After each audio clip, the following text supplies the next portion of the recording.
Good days. Andito na naman si Marinong Api. Ngayong umaga, ngayong araw ay magtatahi tayo ng lambat.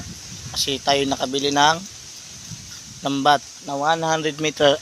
Tapos yung tayo taas ay 7 feet. Yan.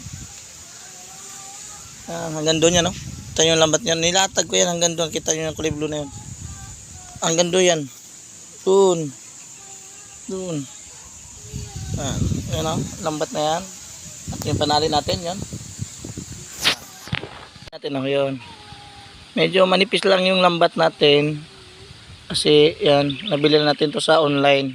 At di ko nasasabihin kasi bawal. Kaya pakita ko sa inyo yung lambat na yan. Hanggang doon yan o. Yun. 100 yan.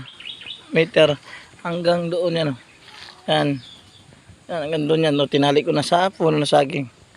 Yan, tatahiin ko yan para mailatag natin sa ating manukan. Yan.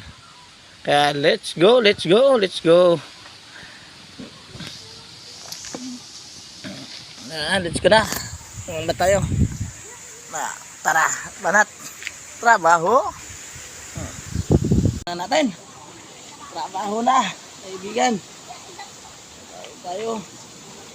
Kita ko sa inyo ang pagtatahi hanggang sa pagkakabit natin. Tuloy-tuloy lang ang ating gagawin dito sa area natin.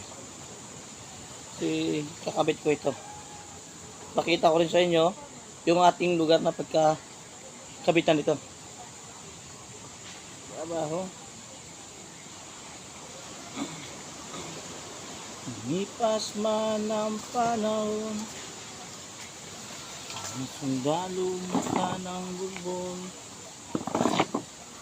tambay sa kanto, magsikaibigan ko, pamilya ko, kakilala ko. Sundalo ray na may playboy, pero kami naman good boy.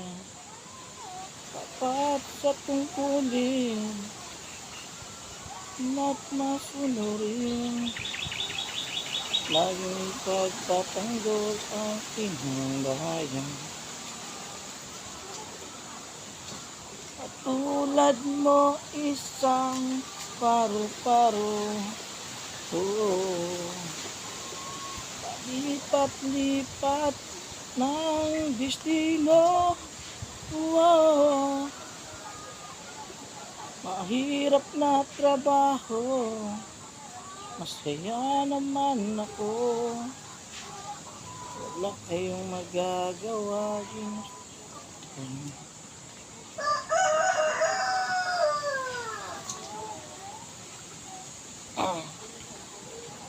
Kung napansin nyo mga kaibigan, nakaupo ako kasi medyo mangangalay ka talaga kung tatayo ka lang.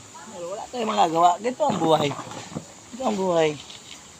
Trabaho, kailangan natin magtiyaga. Baka abutin tayo ng ilang oras sa magawa nito.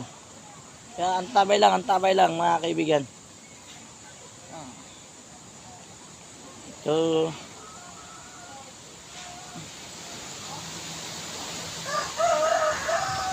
Medyo kailangan na ng tiyaga nito.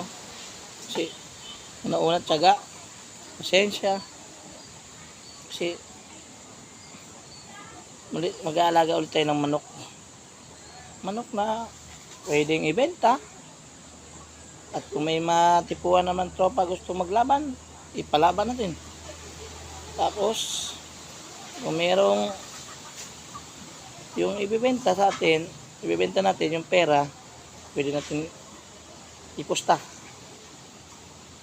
Siyempre, hilig natin eh.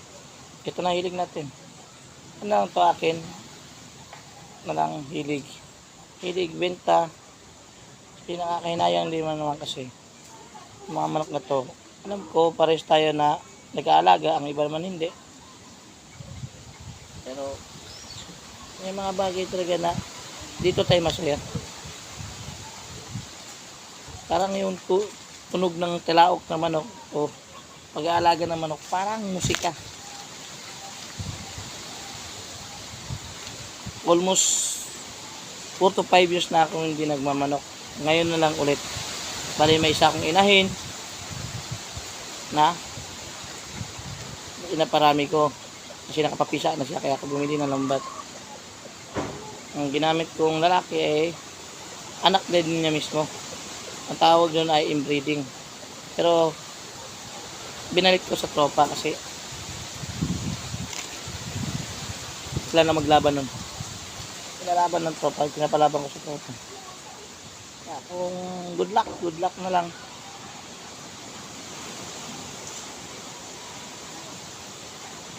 Tuloy lang tayo, tuloy.